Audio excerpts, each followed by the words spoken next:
దిగుబడిని పెంచే సాధనంగా వారు చూపినటువంటి విజ్ఞతకు వినమ్రపూర్వకంగా గుర్తు చేసుకుంటూ కార్యక్రమంలోకి వెళ్ళబోతూ ఉన్నాం. ప్రధాన కార్యక్రమం ఇప్పుడు ప్రారంభమవుతుంది. అందరం భాగస్వాములమవుతాం. గౌరవనీయులు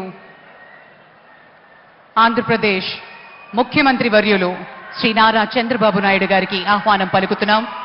అలాగే విచ్చేసిన మంత్రివర్యులు deputy chief minister Shri Pawan Kalyan గారికి, అలాగే వేదిక మీద ఆసీనులైనటువంటి అతిథులకు, పాత్రికేయ మిత్రులకు, కుటుంబ సభ్యులకు అందరికీ సంస్మరణ సభా కార్యక్రమానికి ఆహ్వానం పలుకుతూ కార్యక్రమాన్ని ప్రారంభించుకుంటున్నాం.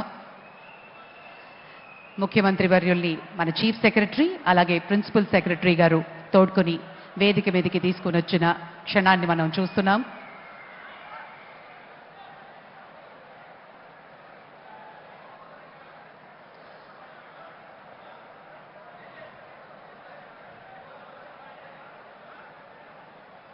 Sri Ramoji Rao Garu revolutionized the media space. He set new standards for integrity, innovation and excellence. He moved with the times and he moved ahead of the times. At the same time, when newspapers were the most prevalent source of news, he started Enadu. His commitment to boosting the spirit of Ek Bharat, Shreshth Bharat. గౌరవనీయులు ముఖ్యమంత్రి శ్రీ నారా చంద్రబాబు నాయుడు గారు రామోజీరావు గారి కుటుంబ సభ్యులని పలకరించడానికి వేదిక ముందుకి వస్తూ ఉన్న తరుణం.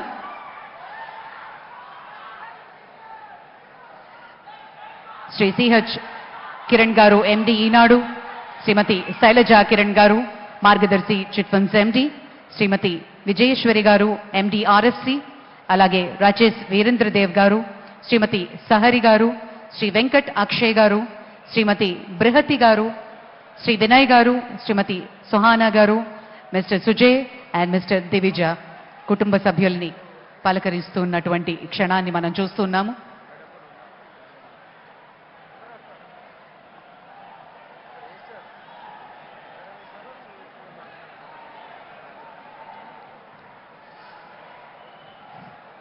శ్రీ రామోజీరావు గారు తెలుగుకి వెలుగులు అద్ది ఉషోదయ కిరణాల పసిడి వర్ణాలతో మురిసిపోయారు. ఆయన భావితరానికి పాత్రికేయులకి ఒక మార్గదర్శిగా నిలిచారు. ప్రతికూల పరిస్థితులను సైతం ఎదిరించి సానుకూలంగా మార్చుకుని స్వప్నాలని సాకారం చేసుకోవడానికి ఆయన ఒక అక్షరం మునిగా నిలిచారు. ఈనాటి ప్రపంచ పరిస్థితులను సమగ్రంగా మన ముందుంచారు ఈనాడు ద్వారా.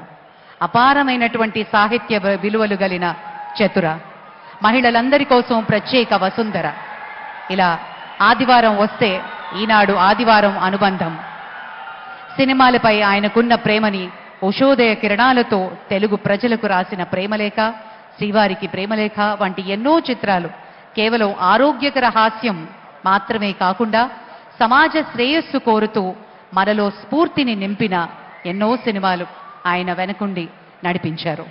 సంగీతం మీద ఆయనకున్న మక్కువ ఇప్పటికీ ఎంతో మంది గాయకులకు ఆరంగేట్రం అందించిన, సమగ్రంగా ఆయన అందించిన చేయూత ఒక ఆరోగ్యకరమైన సమాజానికి దోహదపడింది అని ఖచ్చితంగా ఈ సందర్భంగా చెప్పుకోవాలి.